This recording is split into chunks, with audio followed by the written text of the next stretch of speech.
Hello. मैं एक बार फिर आपका स्वागत करता हूं, दिनेश भारद्वाज। और उम्मीद करता हूं कि आप सभी लोग घर पे होंगे और सुरक्षित होंगे।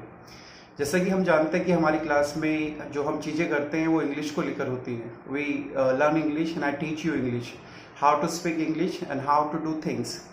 आज लेकिन मैं आपके सामने कुछ अलग बात लेकर आया हूँ, और ऐसी बात लेकर आया हूँ जो आपको उम्मीद करूँगा कि काफ़ी पसंद आएगी। क्योंकि ये एक ऐसी बात है, हमें अपनी लाइफ में केवल इंग्लिश ही नहीं चाहिए लाइफ में बढ़ने के लिए, हमें काफ़ी और चीज़ भी चाहिए। कि जैसे डिसीजन मेकिंग, दूसरा आपका डिटर्मिनेशन, तीसरा कि आप अपनी एडवाइस या आप गाइड किस व्यक्ति से होते हैं। ये सभी चीज़ें लाइफ में काफ़ी इंपॉर्टेंट होती है।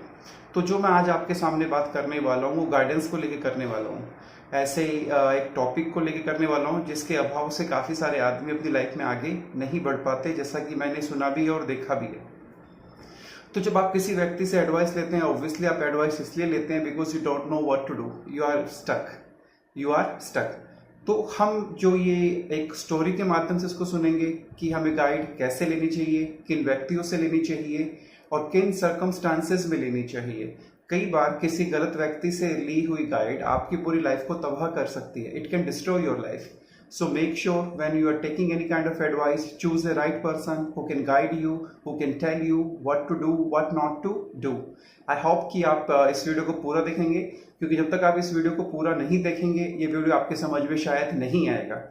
और इस वीडियो के बीच में हम आपको थोड़ी बहुत इंग्लिश भी सिखाएंगे, लेकिन ये बेसिकली आपका लाइफ में डिसीजन को लेके कि आपको डिसीजन कैसे लेना अपनी लाइफ में। सो इंग्लिश भी रहेगी लेकिन इसमें कुछ और भी रहेगा। तो कई बार अपनी लाइफ में हमारी में ऐसी चीज़ें आती हैं जब हमें पता नहीं होता कि व्हाट टू डू। इसका मतलब ये हुआ कि हम फिक्स होते हैं, हमें ये नहीं पता कि हमें किस दिशा में जाना चाहिए। कई बार आपकी लाइफ में दो राह आ जाता है, टू वेज, और आप उस दो राह पे पहुंच के ये डिसाइड नहीं कर पाते कि मैं इस तरफ जाऊं या मैं इस तरफ जाऊं।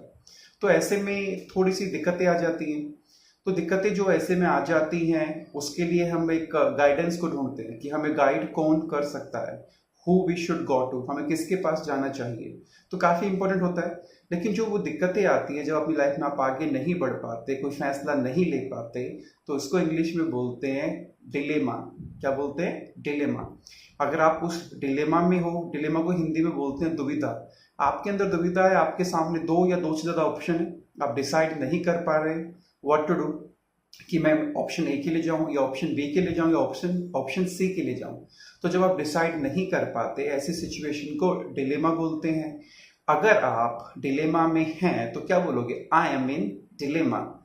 जैसे कि मैं पिछली वीडियो में आपको बता चुका हूं कि जब हम होने की बात करते हैं, चाहे हम क्वालिटी की बात हुई, चाहे हमने बात की प्रोफेशन की, चाहे हमने बात की रिलेशन की, या हमने बात की किसी भी पोस्ट को लेके, तो हम हर चीज़ों के लिए हम इस आर एम का यूज़ करते हैं। जैसे I am a teacher, he is my brother, he is my father. ठीक है, तो हम इसके लिए आई एम का यूज़ कर रहा हूँ। अब भी मैंने होने की बात की कि अभी मैं दिक्कत में हूँ। तो जब आप दिक्कत में होते हो, आप डिसाइड नहीं कर पाते, उसको इंग्लिश में बोलते हैं I am in A dilemma. तो लाइफ में कई बार डिलेमा लोगों की आती है, तो इसको आप सेंटेंस को ऐसे यूज़ कर सकते हैं, I am in A dilemma. कई बार जब हम 10th पास करते हैं, 10th पास करने के बाद हमारे सामने एक मुश्किल समय आता है कि हमें कॉमर्स लेनी है या हमें साइंस लेनी है या हमें आर्ट्स लेनी है। हम डिसाइड नहीं कर पाते, तो ये स्थिति क्या हुई? डिलेमा वाली। तो इसको भी आप बोल सकते हो I am in A dilemma. ये हमारा सेंटेंस ऑफ द डे हो गया, I am in A dilemma. जैसे अभी मोदी जी को हम देखें, अब उनके समझ में नहीं आ रहा है कि लॉकडाउन को वो खोले या इसको वो कंटिन्यू करें, क्योंकि अगर उसको कंटिन्यू करते हैं तो इकोनॉमी काफ़ी आपकी खराब होती जा रही है, और इसको अगर खोल देते हैं तो लोगों को इन्फेक्ट होने का काफ़ी खतरा बढ़ जाता है। तो वो भी अपने मंत्रियों को बोलते हैं I am in A dilemma, जब आपके समझ में नहीं आ पाता। तो आप ऐसी स्थिति में सलाह किससे लेते हैं, ये काफ़ी इंपॉर्टेंट होता है, क्योंकि गलत सलाह आपकी लाइफ को बर्बाद कर भी सकती है। और मैं इसको एक स्टोरी के माध्यम से आपके सामने रखूंगा और उम्मीद करूंगा कि you will like it and you will take a lesson from it. There was a couple, एक कपल होता है और उनकी शादी को काफ़ी साल बीत जाते हैं, और शादी के काफ़ी साल बीत जाने के बाद भी भगवान की ब्लेसिंग उनके ऊपर नहीं आ पाती। ब्लेसिंग मीन्स वो माँ बाप नहीं बन पाते। 8 साल 10 साल उनकी शादी को बीत जाते हैं। अब 10 साल बीतने के बाद वो काफ़ी परेशान हो जाते हैं। वो जगह जगह मंदिरों में जाते हैं, गुरुद्वारों में जाते हैं, चर्चेस में जाते हैं, मस्जिद में जाते हैं, ताकि भगवान उनकी बात को सुन ले। तो फाइनली भगवान उनकी बात को सुन लेता है और thankfully that women got pregnant. वो जो वुमेन होती है वो प्रेग्नेंट हो जाती है। अब 10 साल के बाद वो प्रेग्नेंट होती है तो फैमिली में एक अजीब सा माहौल होता है खुशी का। सब खुश होते हैं, पति पत्नी काफ़ी खुश होते हैं, उनके माँ बाप भी काफ़ी खुश होते हैं। तो जैसे जैसे प्रेगनेंसी नज़दीक आती है तो उनका एक्साइटमेंट काफ़ी बढ़ जाता है। दे बिकेम मोर एक्साइटेड कि अब बड़ी ही जल्दी वो अपने बच्चों को देख पाएंगे, बड़ी ही जल्दी जो उनकी एक ड्रीम थी लॉन्ग अवेटिंग वो पूरी हो जाएगी। तो सपने सजाने लग जाते हैं, खिलौने लेके आने लग जाते हैं और एंटिसिपेट करना शुरू कर देते हैं कि ये नाम रखेंगे, लड़का हुआ तो, लड़की हुई तो हम ये नाम रखेंगे। काफ़ी चीज़ें वो एडवांस में करने लग जाते हैं, जो कि बुरा नहीं है, हम सब लोग भी ऐसा करते हैं।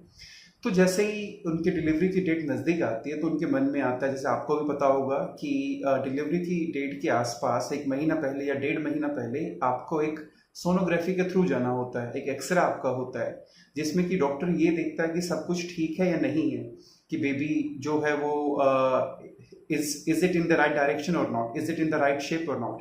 ही डिसाइड्स दैट, वो डिसाइड करते हैं डॉक्टर। जस्ट फॉर दैट, उस चीज़ के लिए ही ये आपका एक्सरा होता है या सोनोग्राफी होती है।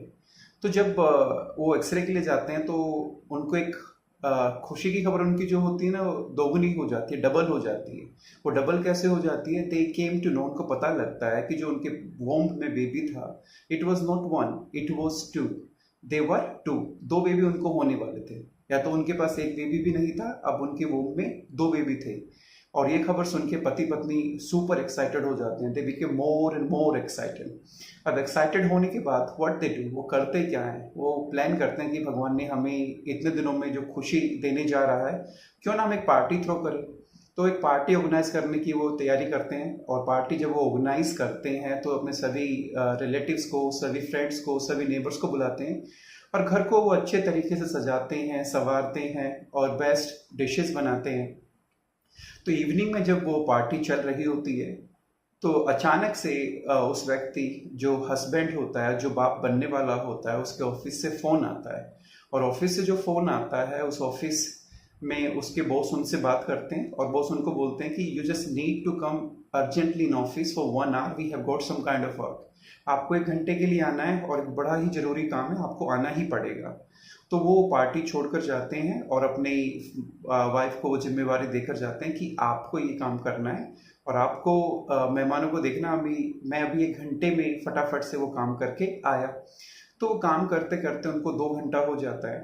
अब 2 घंटे के बाद हस्बैंड के पास उसके घर से फोन जाता है और जब फोन जाता है तो उसको बताया जाता है कि योर वाइफ इज हॉस्पिटलाइज्ड, मतलब आपकी वाइफ एडमिट कर ली गई है, वो हॉस्पिटल में है, आपको फटाफट से वहां पर आना है। और व्यक्ति बड़ा चिंतित होता है कि अभी तो मैं उसको पार्टी में बिल्कुल सही छोड़कर आया था और अचानक से वो हॉस्पिटल में कैसे चलेगी, क्या कारण रहा, क्या इसके पीछे रीजन रहा। तो वो फटाफट से अपने ऑफिस का काम छोड़कर बीच में हॉस्पिटल जाता है। और हॉस्पिटल जब वो जाता है तो वो देखता है कि जो उसकी पत्नी होती है, वो पत्नी ऑपरेशन थिएटर में होती है और वहाँ उसको वेट करना पड़ता है। तो 2 घंटे वेट करने के बाद डॉक्टर केम आउट, डॉक्टर बाहर आते हैं। When he came out he told her husband, उस पति को उसने बोला कि जो आपकी पत्नी है, हमने उसको तो बचा लिया, लेकिन the 2 babies which she was carrying, they are no more. जो 2 बेबी उनके वोम्ब में थे वो अब नहीं है, इस दुनिया में नहीं है। दे आर गॉन, वो चले गए हैं। तो बड़ा उसको अचंभा होता है, बड़ा ही दुख होता है कि इतने दिनों के बाद भगवान ने उन लोगों की सुनी थी और सुनने के बाद अचानक से ये क्या हो गया। अचानक से तो उसकी दुनिया ही बिल्कुल बदल गई। और जब वो ये बात सुनता है तो उसके पैरों तले से जमीन निकल जाती है। और जब पैरों तले से जमीन निकलती है, इसको इंग्लिश में बोलते हैं फ्लेबरगैस्टेड। फिर से आपके सामने एक बार मैं बोलता हूँ, फ्लेबरगैस्टेड। और जो फ्लेबर की स्पेलिंग होती है वो होती है FLABBERGASTED, फ्लेबरगेस्टेड। तो जब आपके पैरों तले से जमीन निकल जाए, आपके समझ में ही ना आए कि आपको क्या करना है, क्या आपका रिएक्शन होना चाहिए, आपकी सिट्टी पिट्टी गुम हो जाती है, उसको इंग्लिश में हम बोलते हैं फ्लेबरगेस्टेड। और जो होना होता है उसको बोलते हैं गेट। तो अगर आपकी सिट्टी पिट्टी गुम हो गई, आपके पैरों तले से जमीन निकल गई, तो इंग्लिश में इसको बोलेंगे गेट flabbergasted। तो उनके साथ क्या होता है, और जब हम पास्ट में जाएंगे तो पास्ट में गेट की सेकंड फॉर्म गोट होती है। अभी आपको बस इतना ही समझना है कि गेट की सेकंड फॉर्म गोट होती है, क्योंकि हमारा पास्ट का अभी चैप्टर नहीं हुआ है। तो मैं आपको word of the sentence of the day सिखाया। अब मैं आपको एक ऐसा वर्ड सिखा रहा हूँ जो काफी इंपॉर्टेंट है, विच इज वेरी इंपॉर्टेंट, और ऐसे सिचुएशन में उसको यूज करना बनता भी है। तो गेट की सेकंड फॉर्म गोट होती है, और जब भी हम होने की बात करते हैं उसके लिए गेट आता है। अभी बस आप इतना समझिए, बाकी आने वाले क्लासेस में मैं इस पे प्रकाश डालूंगा। तो ही क्या बोलते हैं, गेट फ्लेबरगेस्टेड। अब पास्ट की मैं आपको स्टोरी सुना रहा हूँ, तो पास्ट में सेकंड फॉर्म गेट की गोट हो जाएगी। तो उनके साथ क्या हुआ, ही गॉट फ्लेबरगेस्टेड, मतलब उनके पैरों तले से जमीन निकल गई। हमारी लाइफ में भी कई बार ऐसा होता है कि जब हमारे पैरों तले से जमीन निकल जाती है, आपने देखा होगा। जैसे अभी मैं बात बताऊं कि जहां मैं रहता हूं, मेरी गली से पीछे 4 गली छोड़कर अभी एक पॉजिटिव केस आया कोरोना का। तो जब मुझे पता लगा कि 4 गली छोड़ के हमारे यहाँ पे कोरोना का पेशेंट आ चुका है पॉजिटिव, तो सुनते ही मेरे पैरों तले से जमीन निकल गई। तो आई गॉट फ्लेबरगेस्टेड। फिर से बोलेंगे, आई गॉट फ्लेबरगेस्टेड। तो जब पैर तले से जमीन निकल जाए, गॉट फ्लेबरगेस्टेड। अपनी लाइफ में उठा के देखो, आपने कोई अच्छा एग्जाम दिया हो, काफी आपने मेहनत की हो, और जब आप मेहनत करने के बाद एग्जामिनेशन सेंटर में जाते हैं, तो जाने के बाद पहला क्वेश्चन आपको नहीं आता, दूसरा आपको नहीं आता, तीसरा आपको नहीं आता, तो 100 में से आपको 90 क्वेश्चंस नहीं आते जिसके लिए आपने इतनी मेहनत की होती है। तो फिर जब एग्जामिनेशन सेंटर से आप बाहर आते हो, तब क्या बोलते हो, आई गॉट फ्लेबरगेस्टेड। ऐसी इसका एक एग्जाम्पल मैं आपको और देना चाहूंगा। कुछ बच्चे पेरेंट्स से बिना पूछे, या जब वो स्कूल जाते हैं तो स्कूल जाने के बहाने वो मूवी थिएटर में चले जाते हैं, और मूवी थिएटर में जब जाते हैं तो कुछ लोग अनफॉर्चुनेट भी हो जाते हैं। जिस मूवी थिएटर में वो जाते हैं, वहाँ कहीं ना कहीं उनके फादर का कोई दोस्त उनको मिल जाता है या उनको देख लेता है। तो दोस्त फादर के पास फोन करता है कि देखो आपका बेटा जो है कौन से स्कूल में आके पढ़ रहा है, और पिताजी आके पीछे से आपके शोल्डर पे टैप करते हैं कि बेटा मूवी कैसी है। तो आप उनकी तरफ देखते भी नहीं है, दूर से ही बोलते हैं, ऐसे बोलते बिना देखे कि मूवी अच्छी है, अरे बेटा देख तो ली। और जब जैसे ही आप ऐसे देखते हो उनकी तरफ, तो आपका रिएक्शन कैसा होता है, फादर ये सुनो। तो उसमें क्या होता है, पैरों तले से जमीन। अब क्या बोलोगे, स्कूल का बैग आपके हाथ में है और आप थिएटर में बैठे हो, तो क्या आप अपने दोस्तों को बताओगे बाद में कि आई गॉट फ्लेबरगेस्टेड। तो ऐसा ही कुछ उनके साथ हुआ, जो वो हस्बैंड होते हैं उस लेडी के, जब उनको पता लगता है कि उनके दोनों बच्चे no more, they have gone, जब डॉक्टर उनको बताता तो ही गॉट फ्लेबरगेस्टेड। तो जब वाइफ नॉर्मल होके घर पर आती है, तो बाद में आपस में बात होती है, तो वो उनसे पूछता है, वाइफ से, जो हस्बैंड होते हैं, कि जब मैं घर से ऑफिस के लिए गया तो उस वक्त तुम बिल्कुल ठीक थी, यू वर एब्सोल्युटली फाइन, और मैं जब वहां पहुंचता हूँ तो 1 घंटे या 2 घंटे के बाद मुझे पता लगता है कि यू आर हॉस्पिटलाइज्ड। ऐसा क्या हुआ इस बीच में कि तुम इतना पैनिक कर गई, तुम इतना डिसपॉइंट हो गई। बोले एक्चुअली कुछ मेरी फ्रेंड्स आई थी कानपुर से, और जो मेरी फ्रेंड्स आई थी तो उन्होंने मुझे ये बताया कि जब बच्चे का जन्म होता है तो काफ़ी पेन होता है, you go through a lot of pain, और वो जो पेन होता है, वो पेन होता है, it is second to dying in a fire, मतलब आग में जलने के जो बराबर पेन होता है, उसके बाद अगर कोई दूसरा दर्द है तो बच्चे को जन्म देने का होता है। तो जब उन्होंने मुझे ये बात बताई तो आई गॉट पैनिक्ड, मैं एकदम से पैनिक हो गई, मैं एकदम से डर गई, और जैसे ही मैं डरी तो अचानक से मुझे चक्कर आया और मैं नीचे जमीन पे गिर गई, और उसके बाद तो मुझे पता नहीं मेरे साथ क्या हुआ, और ये सब हो गया। तो हस्बैंड बड़े समझदार होते हैं, और एक ही बात पूछते हैं कि जो आपके फ्रेंड आए थे, आर दे मैरिड, क्या वो शादीशुदा हैं या शादीशुदा थे। तो जो वाइफ होती है वो बोलती नहीं, दे आर अनमैरिड। बोला आप एक बात बताओ मुझे कि जब उनकी शादी नहीं हुई तो उनको कैसे पता है कि जो बच्चा पैदा होता है उसमें कितना दर्द होता है। आपने उनके कहने पे अपने 2 बच्चों को खो दिया। तो इस कहानी को देखो आप, कि जब आप किसी ऐसे व्यक्ति से सलाह ले रहे हो जिसको खुद नहीं पता है कि उसका मतलब क्या होता है, what is this, he doesn't know even the ABCD about this, and you are taking advice from him and he is giving you and you are following it, nothing can be bad than this। इससे बेकार कुछ भी नहीं हो सकता है। तो कुछ लोग जिनको आईएएस की तैयारी करनी होती है, यूपीएससी की तैयारी करनी होती है, केवीएस की तैयारी करनी होती है, तो ऐसे लोगों से जाके पूछते हैं जिनको पता ही नहीं होता है, और ऐसे लोग आके उनको बोलते भी हैं कि यूपीएससी मत करना, इट्स वेरी टफ, नहीं हो पाएगा। क्यों, आपने किया हुआ है, कभी अटेम्प्ट किया है? जब आपने अटेम्प्ट ही नहीं किया तो आपको क्या पता ये टफ है या ईजी है।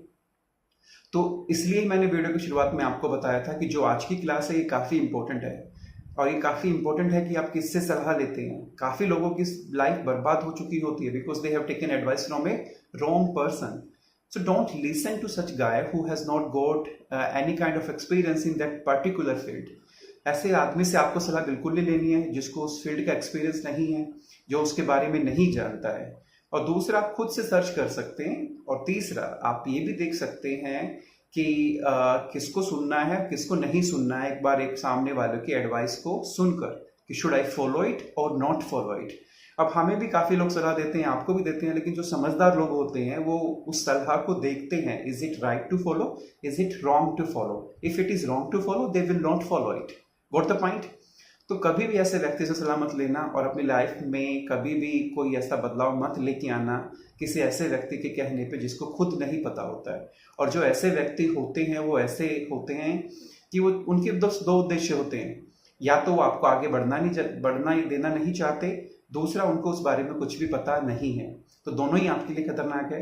Listen to such people who want your betterment, और जो उस पर्टिकुलर फील्ड के बारे में कुछ जानते हैं. ऐसे ही होता है जब कुछ लोग इंग्लिश सीखते हैं शुरुआत में, तो उनके टेस्ट लेने वाले काफ़ी लोग आ जाते हैं पड़ोस से, और रिलेटिव्स भी आ जाते हैं. जैसे ही पता लगता है कि ये सामने वाला इंग्लिश सीख रहा है, तो they come they want to take test. They come to take test. वो टेस्ट लेने के लिए आते हैं.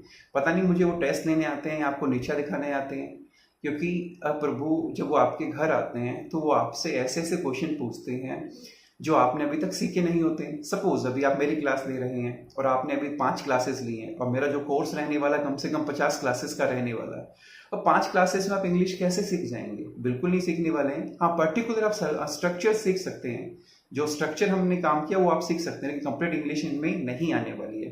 अब आपको अगर वो आके आपका टेस्ट लें और आपको ऐसे ऐसी सिचुएशन दें कि आपको इसकी इंग्लिश बनानी है, फॉर एग्जाम्पल कि लोटा लुढ़कते लुढ़कते रह गया, या चंदू के चाचा ने चंदू की चाची को चांदी की चम्मच से चटनी चटाई. What the hell is this? ये क्या है? ऐसे तो बिल्कुल आप इंग्लिश नहीं बोल पाएंगे. और फिर आपकी जाके बुराई करते हैं. तो ऐसे लोगों को सुनना नहीं है, और सुनना है तो एक कान से सुनो, दूसरे से निकाल दो. क्योंकि लाइफ में देखो, इंपॉर्टेंट होता है टू टेक एडवाइस, लेकिन इससे भी इंपॉर्टेंट ये होता है कि क्या एडवाइस आपको अपनी लाइफ में नहीं उतारनी है. व्हाट नॉट टू पे हीड टू, कि आपको हीड किसको पे नहीं करना है. अगर आपने ये लाइफ में अपने कर लिया तो मुझे लगता है कि you people will be having a great success in your life, और एक क्लैरिटी आपके पास होने वाली है. तो उम्मीद करूँगा कि आप इससे कुछ सीखेंगे, और अगली वीडियो का मेरा वेट करेंगे, और अगली वीडियो मैं बड़ी ही जल्दी आपके सामने लेके आऊँगा. और थैंक यू बोलना चाहूँगा कि आप अपना प्रेशियस टाइम मुझे दे रहे हैं. You are watching my videos, you are liking them, you are sharing them. Thank you for that. And one more thing कि आप वीडियोस देखने के बाद अपने फ्रेंड्स के साथ शेयर भी करें, ताकि जो बेनिफिट है वो मैक्सिमम लोगों को मिल पाए.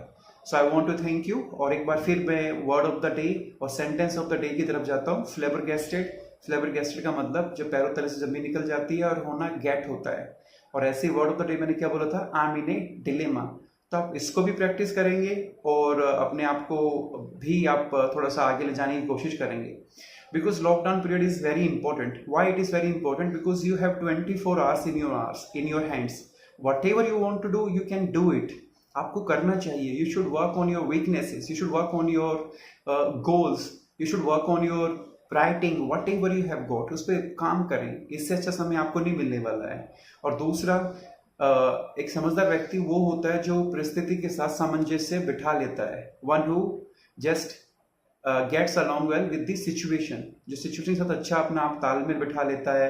सिचुएशन कैसी हो, चाहे वो लॉकडाउन की हो चाहे विदाउट लॉकडाउन की हो, he knows what to do what not to do. और उम्मीद करता हूँ कि आप सभी लोग भी ऐसे होंगे. और इसी उम्मीद के साथ thank you so much, and keep watching, keep loving, keep sharing. I get a lot of confidence from you people. I get a lot of motivation from you people, and I want you to speak very good English and to have a wonderful life ahead. So thank you for watching, and thank you for giving your time.